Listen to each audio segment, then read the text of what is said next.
اللہ تعالیٰ میں دیکھنا نصیب فرمائے. ایک رات مدینہ شریف کے اندر انتہائی سخت سرد رات تھی, انتہائی سردی پڑ رہی تھی. دو انسان ایک جگہ موجود تھے. بظاہر ایسا محسوس ہو رہا تھا کہ ایک مالک ہے اور ایک نوکر ہے, لیکن دونوں نے اپنا جو حلیہ ہے, جو کپڑے ہیں, ایک جیسی زیب تن کی ہوئی ہے. سردی کا یہ عروج تھا کہ انسان تو انسان, جانور اور چرند پرند بھی اپنے گھروں کے اندر سردی سے بچنے کے لیے سہمے ہوئے, اور اوپر سے ٹھنڈ, پھر اندھیرا, اور بالکل خاموشی و تنہائی انسان کو ڈرانے کے لیے آ رہی ہے. ایسی حالت کے اندر کوئی باہر نکلنے کا سوچ ہی نہیں سکتا تھا. وہ دو افراد جو بظاہر ایک مالک اور ایک نوکر لگ رہا تھا, گھر سے باہر نکلے اور شہر کی گلیوں کے اندر گھومنا پھرنا شروع کر دیا, اور گھومتے پھرتے شہر سے بالکل دور باہر نکل گئے. کچھ نہیں, کیا دیکھتے ہیں کہ دور ایک کوئی قافلہ ہے یا کوئی گھر ہے, جو بھی ہے روشنی نظر آ رہی ہے, آگ جل رہی ہے.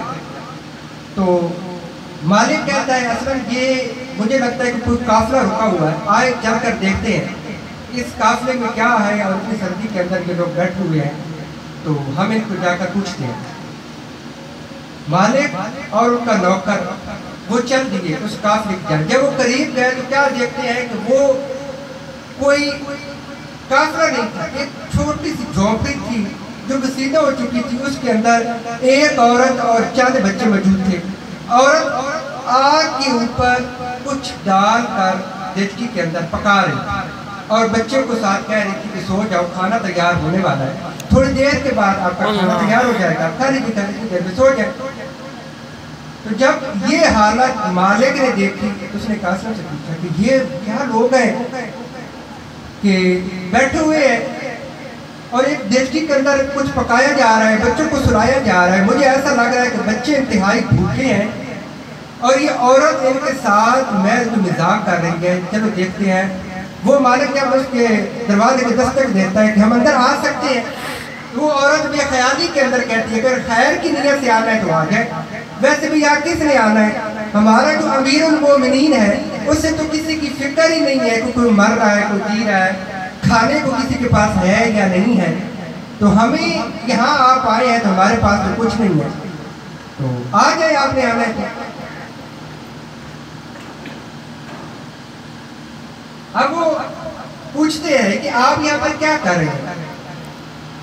مالک پوچھتا ہے کہ آپ یہاں پر کیا کر رہے ہیں. تو کہتی ہے کہ میں اور یہ میرے بچے ہیں, غریب لوگ ہیں, کھانے کے لیے کچھ نہیں ہے, تو میں ایک دیچکی کے اندر خالی آگ نیچے ڈال کر پانی کے اندر کچھ نہیں ابال رہی, پھر بچوں کو بہلانے کے لیے, بچے سو جائیں گے تو بھوک ان کی مٹ جائے گی, ورنہ یہ, اور مسئلہ یہ ہے کہ یہ بھوک کی وجہ سے سو نہیں پا رہے, ان کے پیٹ کے اندر درد ہوتا ہے.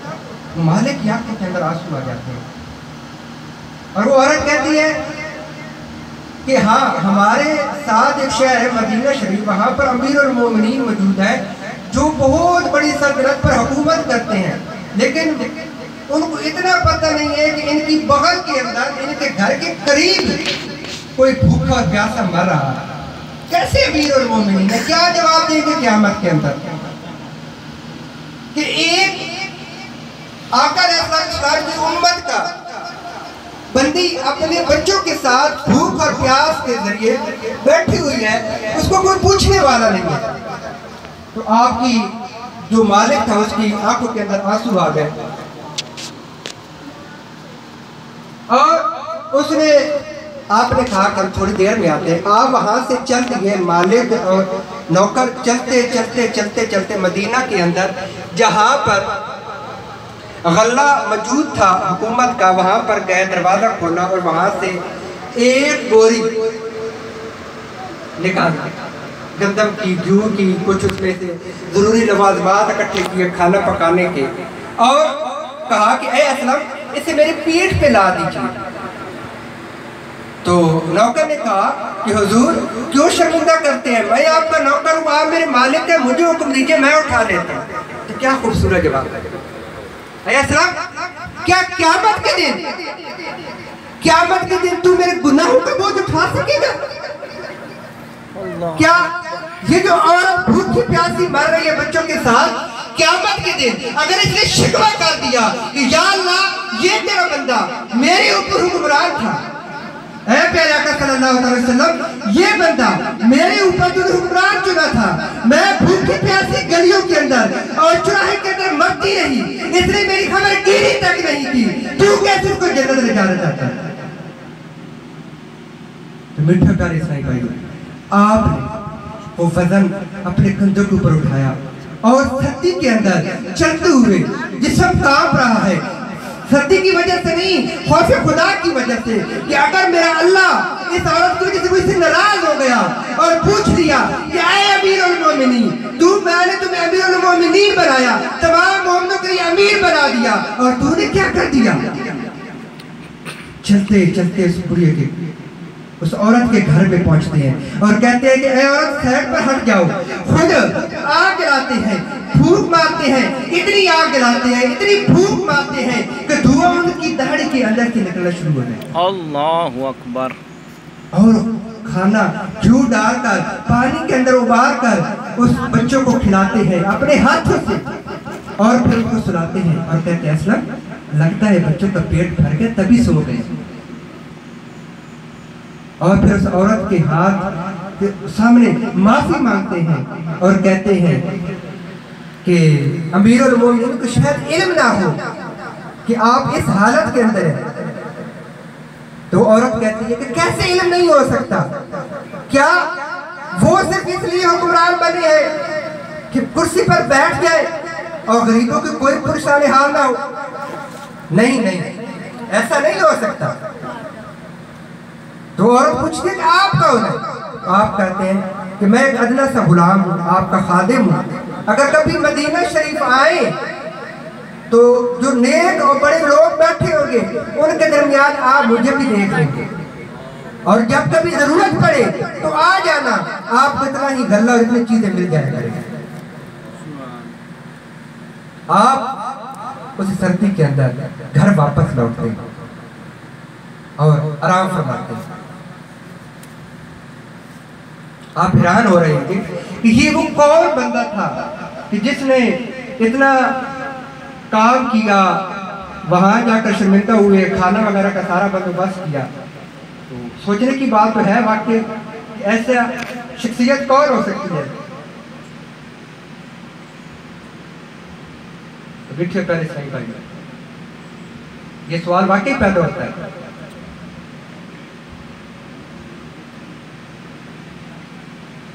ایسا بندہ جو مدینہ کے اندر موجود ہے اور اپنے خادم اور مالک کو کوئی پتہ نہیں چل سکتا کہ کون مالک اور کون خادم ہے، یہ کون ہو سکتا ہے؟ یہ کون ہو سکتا ہے کہ جو اپنے نوکر کے ساتھ بھی بہترین حسن اخلاق کے ساتھ پیش آ رہا ہے؟ یہ کون ہو سکتا ہے کہ جو پیارے آقا صلی اللہ تعالیٰ علیہ وسلم کی دکھیاری امت کی خیرخواہی کر رہا ہے؟ یہ کون ہو سکتا ہے کہ جس نے رات گئے ایک غریب اور نادار عورت اور اس کے روتے بچوں کی خوشیاں ان کو واپس لوٹائی؟ یہ کون ہو سکتا ہے جس کی ہر بات کے اندر، ہر لفظ کے اندر اللہ تعالیٰ کا خوف ظاہر ہو رہا ہے؟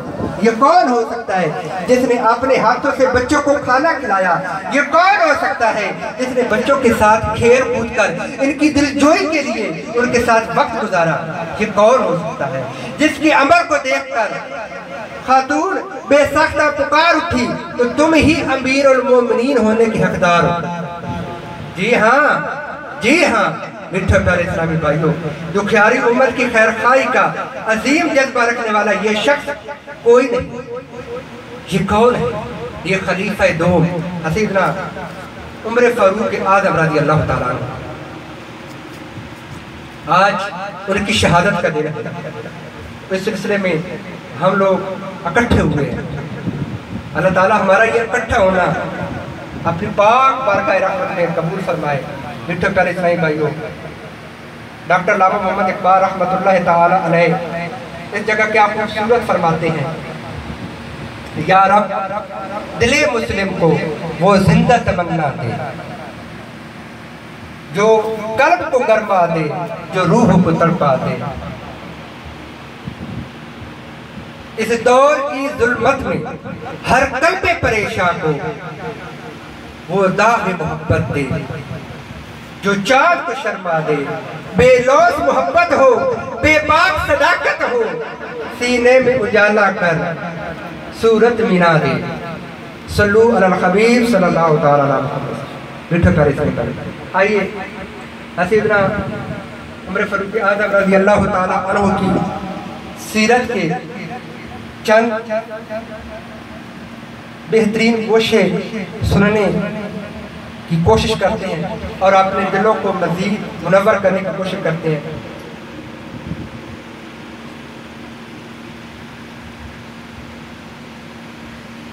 خلیفہ دو سیدنا عمر فاروق اعظم رضی اللہ تعالیٰ عنہ کی کنیت ابو حفص اور لقب فاروق اعظم رضی اللہ تعالیٰ عنہ ہے۔ ایک روایت کے مطابق آپ 39 مردوں کے بعد خاتم المرسلین رحمت للعالمین صلی اللہ تعالیٰ علیہ وآلہ وسلم کی دعا سے اعلان نبوت کے 6 سال ایمان لائے۔ آپ کے اسلام قبول کرنے سے یقیناً مسلمانوں کو بہت خوشی ہوئی اور بہت بڑا سہارا مل گیا، یہاں تک کہ رحمت عالم صلی اللہ تعالیٰ علیہ وآلہ وسلم نے مسلمانوں کے ساتھ مل کر حرم محترم کے اندر نماز ادا فرمائی اور اعلانیہ نماز ادا فرمائی، جبکہ پہلے چھپ کر نماز پڑھتے تھے۔ آپ رضی اللہ تعالیٰ عنہ اسلامی جنگوں میں مجاہدانہ شان کے ساتھ لڑتے تھے اور آپ نے دنیائے اسلام کے لیے، دنیائے اسلام کی بہترین حکومت قائم کرنے کے لیے خوبصورت نظام ترتیب کیا۔ آپ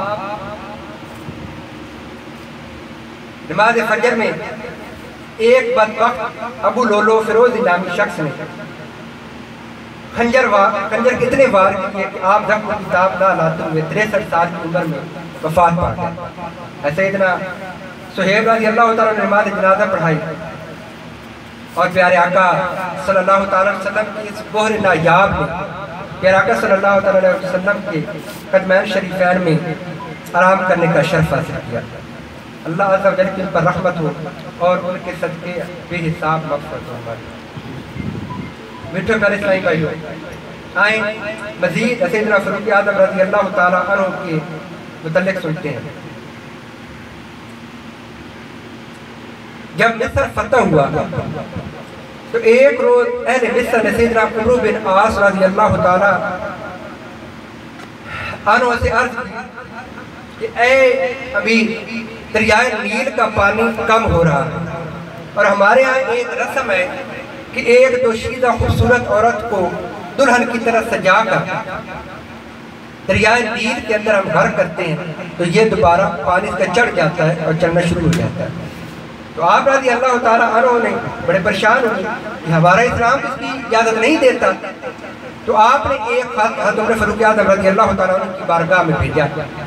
جب عمر فاروق اعظم رضی اللہ تعالیٰ عنہ نے وہ خط پڑھا تو آپ نے جواب میں بھی لکھا، اس میں ایک ٹکڑا لکھا کہ اس ٹکڑے کو دریائے نیل کے اندر جا کر ڈال دینا، اللہ نے چاہا تو انشاءاللہ یہ دریائے نیل کا پانی واپس آ جائے گا۔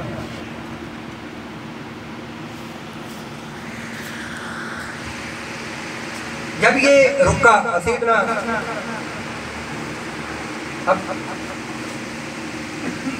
اس رکے کے اندر کیا لکھا تھا یہ بھی معلومات کر لیتے ہیں۔ اس کے اندر لکھا تھا اگر تو خود جاری ہے تو نہ جاری ہے، اور اللہ تعالیٰ نے جاری فرمایا ہے تو جاری ہے۔ جب اس رکے کو دریائے نیل کے اندر ڈالا گیا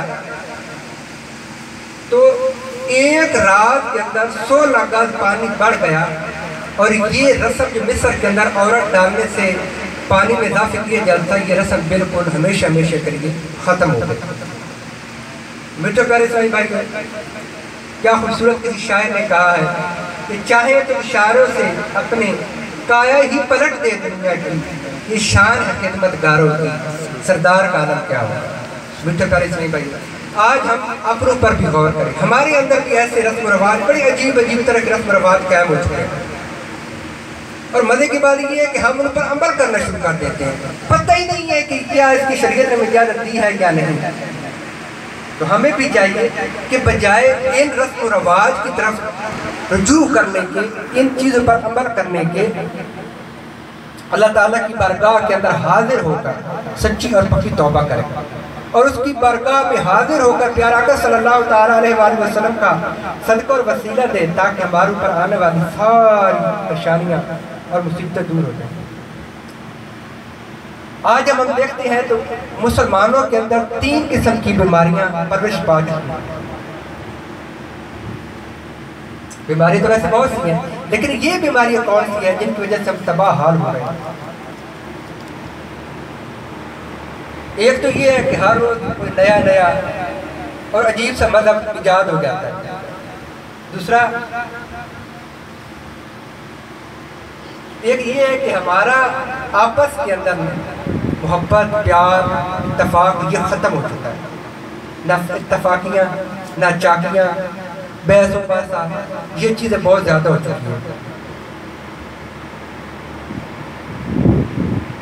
اور تیسری جو ہمارے ہاں بیماری، اور یہ بہت زیادہ ہو چکی ہے، وہ ہے عجیب قسم کی رسم، عجیب قسم کے کام جو ہم بڑے شان اور شوقت سے کرتے ہیں کہ یہ اس سے ہم اللہ راضی ہو جائے گا، یہ ہوگا، لیکن در حقیقت وہ اسلام سے ٹکراتے ہیں. اس سے ہم الٹا اپنا نقصان کر لیتے ہیں. کیسے نقصان کرتے ہیں؟ اللہ تعالیٰ کی بجائے خوشنودی حاصل کرنے کے اس کے عذاب کے حقدار ہو جاتے ہیں. تو ہمیں ان چیزوں کے اوپر توجہ کرنی ہے. اور ہمارے اوپر جو بڑی غفلت کی چادریں ہیں اسے ہم نے ہٹانا ہے. میٹھے پیارے اسلامی بھائی، حضرت عمر فاروق رضی اللہ تعالیٰ عنہ ایک بار ایک نیک نوجوان کی قبر کے قریب گزرے اور وہاں پر تشریف لے گئے اور فرمایا، اے فلاں بن فلاں، اللہ نے جو وعدہ فرمایا ہے ترجمہ کنز الایمان، اور جو اپنے رب کی حضور کھڑے ہونے سے ڈرے اس کے لیے 2 جنتیں ہیں. اے نوجوان بتا تیرا قبر کے اندر کیا حال ہے؟ اس سالے نوجوان نے، یعنی جو فوت ہو کر قبر کے اندر پڑا ہوا تھا، اور اس نے قبر سے آپ کا نام لے کر فرمایا، میرے رب عز و جل نے یہ 2 جنتیں مجھے عطا فرما دی. میٹھے پیارے اسلامی بھائی، یہ ہے سیدنا فاروق اعظم رضی اللہ تعالیٰ عنہ، جو اللہ تعالیٰ کے ایسے برگزیدہ بندے ہیں. ان کو پتہ ہے کہ ان کو پتہ ہے کہ یہ قبر کے اندر یہ بندہ دفن ہے، اور اس سے پوچھ رہے ہیں کہ میں نے بھی اس قبر کے اندر آنا ہے، تو اس کی احوال کیا ہے کہ جو اللہ تعالیٰ نے وعدہ کیا ہے جنت کا، کیا وہ تجھے نصیب ہو گئی ہیں؟ تو آگے سے بندہ کیا کہتا ہے کہ ہاں جس کا وعدہ تھا وہ مجھے مل گئی. میٹھے پیارے اسلامی بھائی، آئے چند کچھ فاروق اعظم رضی اللہ تعالیٰ عنہ کے متعلق سنتے ہیں. ان کا اس دنیا کے اندر رہتے ہوئے کیا کیا کام کرتے تھے، کس طرح اللہ تعالیٰ کو راضی کرتے تھے، اور دنیا کے اندر رہتے ہوئے کیا وہ دنیا کے طالب تھے یا دنیا سے نفرت کرتے تھے. امیر المومنین سیدنا عمر فاروق اعظم رضی اللہ تعالیٰ عنہ نے فرماتے ہیں، میں نے اس بات پر غور کیا کہ جب دنیا کا ارادہ کرتا ہوں تو آخرت کا نقصان نظر آتا ہے. جب دنیا کی طرف توجہ کرتا ہوں، دنیا کے خیالات کے اندر گھومتا ہوں، تو مجھے آخرت کا کچھ فائدہ نظر نہیں آتا. اور جب آخرت کا ارادہ کرتا ہوں تو دنیا کا نقصان محسوس ہوتا ہے. کیونکہ معاملہ ہی اسی طرح کا ہے، لہذا آخرت کا نہیں، فانی دنیا کا نقصان برداشت کر لیا کرو. اور حقیقت ہمیں بھی یہی چاہیے. ہم چھوٹی چھوٹی آزمائش آتی ہے، چھوٹی چھوٹی آزمائش تڑپ جاتے ہیں، گلے شکوے کرنا شروع کر دیتے ہیں. تو میٹھے پیارے اسلامی بھائیو، یہ آزمائشیں جو وقتی ہوتی ہے دنیا کے اندر ہمارے اوپر آتی ہیں، یہ اللہ تعالیٰ کی طرف سے ہوتی ہے. اور در حقیقت اللہ تعالیٰ میں آزما رہا. اگر ایک بندہ ہے اس کے سر میں درد نہیں ہوا آج تک، اس کو پریشان ہو جانا چاہیے کہ اللہ تعالیٰ مجھ سے ناراض تو نہیں ہے کہ ابھی تک میرے سر میں درد تک نہیں ہوا. میٹھے پیارے اسلامی بھائی، امیر المومنین سیدنا عمر فاروق اعظم رضی اللہ تعالیٰ عنہ کے متعلق ایک بات ذہن نشین فرما دیں کہ وہ قطعی جنتی ہیں جنتی ہیں، لیکن اس کے باوجود بھی اتنا خوف رکھتے ہیں اللہ تعالیٰ کا جس کے امتحان ہے۔ دعوت اسلامی کے اشاعت ادارے مکتبۃ المدینہ کی ایک کتاب ہے اللہ والوں کی باتیں، کہ سیدنا عبداللہ بن عیسیٰ رحمۃ اللہ تعالیٰ علیہ سے روایت ہے کہ صاحب خوف خشیت سیدنا عمر فاروق اعظم رضی اللہ تعالیٰ کے چہرے اقدس پر، اب دیکھیں پتہ ہے کہ اللہ تعالیٰ کے محبوب صلی اللہ تعالیٰ علیہ وآلہ وسلم نے انہیں جنت کا معاہدہ سنا دیا ہے کہ وہ جنتی ہیں، لیکن پھر بھی اللہ اس کے پیارے محبوب صلی اللہ تعالیٰ علیہ وسلم سے اس قدر عقیدت اور محبت رکھتے ہیں اور اللہ سے اتنا خوف کھاتے ہیں کہ آپ رضی اللہ تعالیٰ عنہ اس قدر گریہ زاری کرتے کہ آپ رضی اللہ تعالیٰ عنہ کے مبارک رخساروں کے اوپر رونے کی وجہ سے، آنسو کی وجہ سے لکیریں پڑ گئے اور کالی ہو گئی، اتنا روتے تھے اللہ تعالیٰ کی خوف کی وجہ سے۔ رونے والی آنکھیں مانگو، رونا سب کا کام نہیں، ذکر محبت عام ہے لیکن سوز محبت عام ہے۔ سیدنا حسن بصری رضی اللہ تعالیٰ عنہ فرماتے ہیں کہ سیدنا عمر بن خطاب رضی اللہ تعالیٰ عنہ بسا اوقات، اب دیکھیں سیدنا عمر فاروق اعظم رضی اللہ تعالیٰ عنہ کا خوف تو دیکھیں کہ آپ بعض اوقات یہ کرتے کہ آگ جلاتے اور آگ جلا کر اس کے قریب بیٹھ جاتے اور اپنا ہاتھ آگ کے اوپر رکھتے اور پھر پیچھے کھینچتے اور خوف کی وجہ سے رونے شروع کر دیتے۔ پوچھا جاتا ایسا کیوں کرتے ہیں تو آپ فرماتے لوگ مجھے امیر المومنین کہتے ہیں، دنیا کی آگ مجھے جلا کر راکھ کر رہی ہے، تکلیف اتنی دے رہی ہے، تو قبر اور حشر کی جو آگ ہوگی اس میں کیا کروں گا۔ یہ ہے سیدنا فاروق اعظم رضی اللہ تعالیٰ عنہ جو قطعی جنتی ہیں، اس کے باوجود بھی اللہ عز و جل اس قدر خوف ہے۔ آپ رضی اللہ تعالیٰ عنہ مولا علی مشکل کشا علی المرتضیٰ شیر خدا فرماتے ہیں کہ میں نے امیر المومنین سیدنا عمر بن خطاب رضی اللہ تعالیٰ عنہ کو دیکھا، اونٹ پر سوار ہو کر بہت دیر کی طرف جا رہے ہیں ایک طرف، میں نے کہا یا امیر المومنین کہاں تشریف لے جا رہے ہیں؟ جواب دیا صدقے کا اونٹ گم ہو گیا ہے، اس کی تلاش میں جا رہا ہوں۔ اگر دریائے فرات کے کنارے بکری کا سنیں، دریائے فرات کے کنارے اگر بکری کا ایک بچہ بھی مر گیا تو بروز قیامت عمر سے پوچھا جائے گا کہ اے عمر تیرا دور حکومت تھا اور وہاں پر ایک بچہ بھوکا پیاسا مر گیا اور تجھے فکر ہی نہیں تھی۔ یہ ہے خوف خدا۔ اللہ عز و جل کے نفوس قدسیہ پر ہماری جانیں قربان۔ اور سنیں سیدنا عمر فاروق اعظم رضی اللہ تعالیٰ عنہ فرمایا کرتے جہنم کو کثرت کے ساتھ یاد کیا کرو، کیونکہ اس کی گرمی نہایت سخت اور گہرائی بہت زیادہ ہے۔ اس کے برز یعنی ہتھوڑے لوہے کے ہیں جو مجرموں کو مارے جائیں۔ آج ہم جب غور کرتے ہیں ہمیں پتہ چلتا ہے کہ ہم کس بات کی بولی ہیں۔ جب گریبان کے اندر جھانکتے ہیں تو حقیقت کا پتہ چلتا ہے کہ ہم نے اتنی جو زندگی گزار دی ہے، اگر میں 30 سال کا ہوں، 32 سال کا ہوں، 40 سال کا ہوں تو میں نے کیا کیا؟ مٹھے پیارے اسلامی بھائیو، یہ اللہ تعالیٰ کی ذات ہے جس نے ہمارے گناہ کو چھپا کر رکھا ہوا ہے۔ در حقیقت اگر یہ گناہ آشکار ہو جاتے ہیں دنیا کے اندر تو آج ہم جو اکٹھے بیٹھے ہوئے ہیں، اللہ معاف کرے، اکٹھا بیٹھنا تو دور کی بات، ایک دوسرے کے کبھی قریب بھی نہ آتے، کوئی کدھر بھاگ رہا ہوتا، کوئی کدھر جنگل کے اندر بھاگ رہا ہوتا، شرم کی وجہ سے۔ مٹھے پیارے اسلامی بھائیو، یہ اللہ کی رحمت نہیں ہے تو اور کیا ہے؟ ابھی وقت ہے اس کی رحمت کو سمیٹ لے۔ دیکھیں ایک صحابی جو جنتی ہے، پتہ ہے میں جنت میں ہی جاؤں گا، محل کا بھی پتہ ہے کہ کون سا محل نصیب ہوگا، لیکن پھر بھی اللہ اور اس کے رسول صلی اللہ علیہ وسلم سے اس قدر محبت اور عقیدت رکھتے ہیں اور اللہ کے اتنا خوف رکھتے ہیں کہ اپنے اوپر خوف کو طاری کیا ہوا ہے۔ کہ کہتے ہیں کہ اگر دریائے فرات کے قریب بکری کا بچہ بھی مر گیا. تو قیامت کے دن اللہ نے مجھ سے پوچھ لیا کہ اے عمر کہاں تھا تو ہم کیا کریں؟ ہم کیا کریں؟ آج ہم غور کریں کہ ہم اپنی اولاد تک کو نہیں سنبھال سکتے.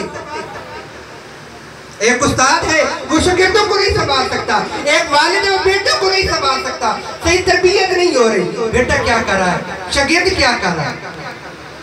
اگر قیامت کے دن پوچھا جائے گا کہ تو اس کا والد تھا, یہ تیرا بیٹا تیرے سامنے یہ غلطیاں کرتا رہا, تو اس کو سمجھایا کیوں ہے؟ یہ تیرا شاگرد تھا تیرے سامنے, تو اس کو درس دیتا تھا, سبق پڑھاتا تھا, لیکن ان درس کو سب کا کیا فائدہ ہوا کہ تو یہ حالت ہے. کیا جواب دے گا؟ بیٹھا کرے صحیح بھائی, آج وقت ہے سمجھ گا, یہ نہ ہو کہ کل دیر ہو. آنے والی سال کا کوئی بھروسہ نہیں. یہ زندگی بہت مختصر ہے اور ہم لمحہ بلمحہ موت کے قریب تر ہوتے جا رہے ہیں. نجات تمام جہانوں کے پالنے والے رب عز و جل اور ہم مومنین پر رحم و کرم فرمانے والے محبوب کریم صلی اللہ تعالی علیہ وآلہ وسلم کی اطاعت کے اندر ہے. آج ہم سوچیں کہ ہم کہاں پر موجود ہیں. بیٹھے پہلے صحیح بھائی سیدنا عمر فاروق اعظم رضی اللہ تعالیٰ عنہ اللہ تعالیٰ کی بارگاہ میں اس کے دیے ہوئے رزق میں کتنا کھاتے تھے اور کتنا خوف رکھتے تھے. آپ رضی اللہ تعالیٰ عنہ صرف 7 یا 9 لقمے کھاتے تھے. کیوں کھاتے تھے؟ اگر قیامت کے دن میں زیادہ کھاؤں گا تو مجھ سے پوچھ گچھ ہوگی, اس کا میں جواب نہیں دے گا. بیٹھے پہلے صحیح بھائی وہ عمر فاروق اعظم جس نے لاکھوں میل مربع پر حکومت کی. آج دنیا کے اندر جو بہترین فوج کا نظام ہے کس نے دیا؟ عمر فاروق نے دیا. آج عدالت کا نظام قائم ہے کس نے دیا؟ عمر فاروق نے دیا. آج نہری نظام موجود ہے کس نے دیا؟ عمر فاروق نے دیا. آج بیت المال کا نظام موجود ہے کس نے دیا؟ عمر نے دیا. آج مسافر خانے قائم ہے کس نے دیے؟ عمر نے دیے. آج سڑکیں قائم ہیں کس نے دیے؟ سڑکیں بنی ہوئی ہیں کس نے یہ نقشہ دیا؟ حضرت عمر فاروق اعظم رضی اللہ تعالیٰ. دواخانے کا نظام ہے کس نے دیا؟ عمر فاروق اعظم رضی اللہ تعالیٰ. لیکن ان کی اپنی حالت کیا ہے؟ کتنی سادہ زندگی گزارتے ہیں, اور ہمارے پاس تو ایک تھوڑی سی رقم دولت آ جاتی ہے تو آکڑ اور اتنی آ جاتی ہے کہ ہم نیچے والے کو بھول جاتے ہیں اور ظلم کرنا شروع کر دیتے ہیں. مالے کا کام ظلم کرنا نہیں ہوتا, لیکن ہم کیا کرتے ہیں اپنے نوکروں کے ساتھ, جو ہمارے اوپر نیچے ہوتا ہے اس کے ساتھ کیا کرتے ہیں؟ سوچنے کی بات ہے. اے بیٹھے پڑے صاحب بھائیو, اللہ تعالیٰ حقیقی معنوں میں ہمیں سیدنا فاروق اعظم رضی اللہ تعالیٰ عنہ کی زندگی پر عمل پیرا ہونے کی توفیق عطا فرمائے. جو کچھ میں نے پڑھا, جو کچھ آپ نے سنا, اللہ تعالیٰ اس کو یاد رکھنا, اس پر عمل کرنے, اس کو آگے بڑھانے کی توفیق عطا فرمائے. آمین بجاہ نبی کریم.